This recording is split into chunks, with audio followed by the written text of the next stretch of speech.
Hi everyone, my name is Suzanne and I'm a Chinese metaphysics master in Hong Kong.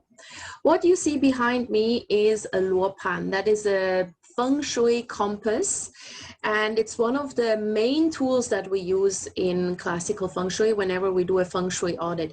So I do get a lot of questions asked about what kind of compass we're using in Feng Shui and what this actually is. So what a typical Luo Pan looks like is exactly what you see here. It is usually a big dial in the middle of a square base.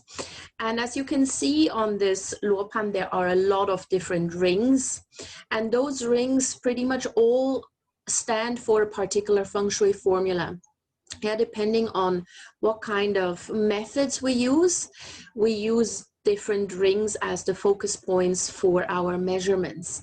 So simply put, we can, if we measure mountains, we usually use a different ring than as if we measure a main door facing, for example. And it also depends very much on which school of Feng Shui you're adhering to. So if you study with a particular master, you will likely use the Luo Pan that he or she has designed, because it will include their most favorite or their most popular methods all combined on one sort of ring or one sort of Luo Pan dial. And so if you study with one master and then you just go to a Luo Pan shop and you buy just a random other Luo Pan, you may not find the same formulas. Doesn't mean that you cannot take the measurements. It just means that you don't necessarily have the shortcuts on these Luo Pans.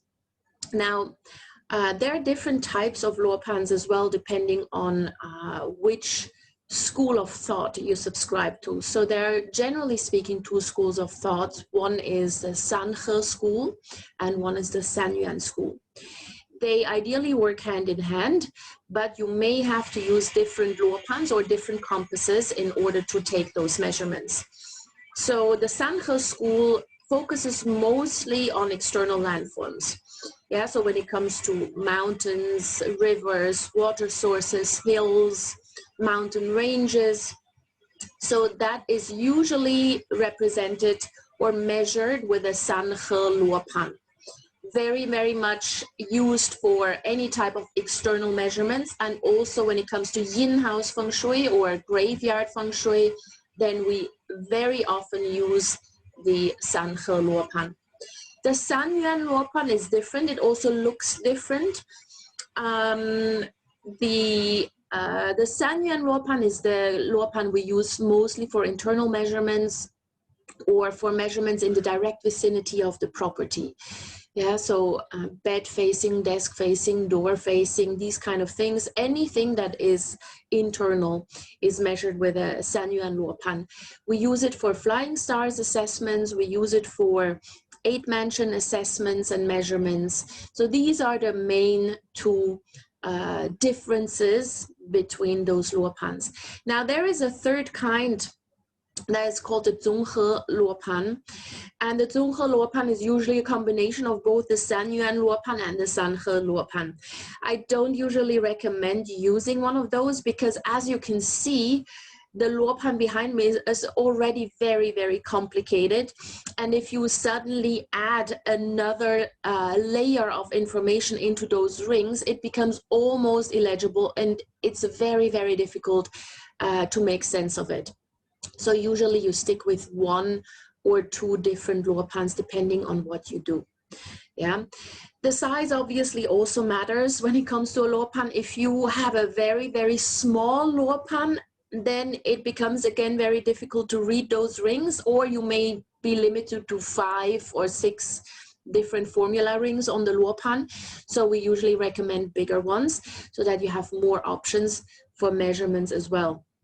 Now, one of the reasons we don't use just a simple phone application is because when you are working with a mobile phone application, even if it is a Luo Pan app, and they do exist, you can download them, phones are always subject to electromagnetic interference. So if you have any sort of steel reinforced concrete anywhere in your home, in the walls or in the floors, then the phone is much more sensitive to these kind of this type of interference and will give you different types of measurements. The Luo Pan itself, the handheld Luo Pan that you see behind me, is sensitive to these types of interferences, but not to the same degree as a phone app, which is why we prefer the actual Luo Pan over a phone app or just like a hiking compass. So this just a little bit as an introduction to those Luo Pans. If you've seen them around and always wondered what they are and what they're used for. If you would like to know more about this, then contact me. My contact details are in the notes below.